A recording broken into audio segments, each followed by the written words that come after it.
സ്ക്രിപ്റ്റൊക്കെ, പിന്നെ മേക്കപ്പ് നമ്മുടെ വിജിറ്റ് ചെയ്തോളൂ, പിന്നെ കോസ്റ്റ്യൂം, നിങ്ങളുടെ ഡ്രസ്സ് അത് നമുക്ക് ഓരോരോ വീട്ടിൽ നിന്നായിട്ട് എടുക്കാം.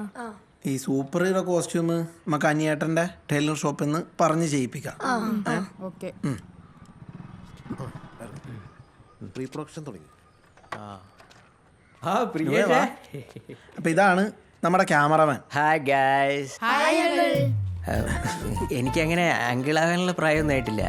ചേട്ടാന്നോ ഇക്കാന്നോ അങ്ങനെ എന്തെങ്കിലുമൊക്കെ വിളിച്ചാൽ മതി. ഓക്കെ. ഇനി ഇതിൽ നമുക്ക് പ്രധാനമായിട്ട് വേണ്ടത് നമ്മുടെ ലൊക്കേഷൻസ് ആണ്. നമ്മുടെ ഒരു ബഡ്ജറ്റൊക്കെ വെച്ചിട്ട് നമുക്ക് ഓരോ സീനിനും ഇങ്ങനെ ഷിഫ്റ്റ് ചെയ്ത് പോകാതെ എല്ലാം കൂടി ഒരു സ്ഥലത്ത് ചെയ്യാൻ പറ്റിയ ഒരു ലൊക്കേഷൻ കിട്ടിയാൽ നല്ലത്. എൻ്റെ ഒരു ഫ്രണ്ടിൻ്റെ സ്ഥലമുണ്ട്. അങ്കിള് പറഞ്ഞ പോലെ അതൊരു വലിയ സ്ഥലമാണ്. പിന്നെ പൊളിഞ്ഞു വീഴാറായ 1-2 ബിൽഡിങ്ങും അതിലുണ്ട്. പഴയ അതൊരു ഫാക്ടറിയാ. ഫാക്ടറി എവിടെ? ഇവിടെ അടുത്താ. പ്രിയച്ചേ, നമ്മുടെ പഴയ ആൽബം ഹോംസിനെ പോലത്തെ പരിപാടി ഒന്നും കേട്ടോ. പെർമിഷൻ എടുക്കേണ്ടി വരും. സിനിമയാണ്. അതൊന്നും പ്രശ്നമില്ല. അവൻ എൻ്റെ അത്ര ക്ലോസ് ഫ്രണ്ടാ. എന്നാ വാ പോയോക്കാം. വാ. ഓക്കെ. ഇതാ ഞാൻ പറഞ്ഞ സ്ഥലം. ഇത് മൊത്തം അവരുടെ. എങ്ങനെ ഉണ്ട് എൻ്റെ സെലക്ഷൻ? ഇതിന്റെ അപ്പുറം കുറെ സ്ഥലമുണ്ട്. നോക്കട്ടെ. ഇതാണ്. ഇത് കൊള്ളാലോ. ക്ലൈമാക്സ് ഫൈറ്റിന് പറ്റിയ സ്ഥലം. നല്ല ആംബിയൻസ് അല്ലേ? ട്രെയിനിലൊക്കെ നല്ല റിച്ച് ആയിരിക്കും. അതെ. എടാ നിനക്ക് അങ്ങനെ ഒരു സ്ഥലമൊക്കെ പരിചയം? ഞാൻ പറഞ്ഞില്ലേ, ഇത് ആ ഫ്രണ്ടിന്റെ സ്ഥലമാ. അവരുടെ ഇത് മൊത്തം. മച്ചാനെ താങ്ക്സ് ഇടാ. നമ്മളെ അമ്മ എന്തിനാണ് ഈ കണക്കൊക്കെ? ഹലോ,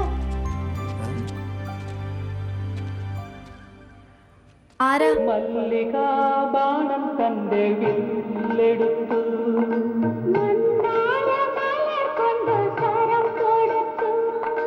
മാറിലോ എന്റെ മനസ്സിലോ മധുര മധുര മരുവേ.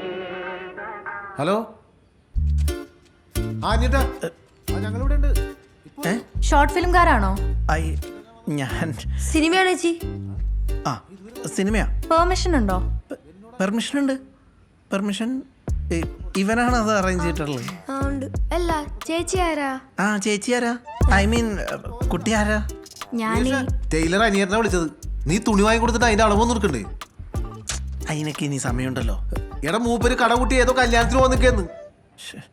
അതിന് ഇപ്പൊ ഇമ്പോർട്ടൻ്റ് അതാണോ? അതല്ല ഇമ്പോർട്ടന്റ്.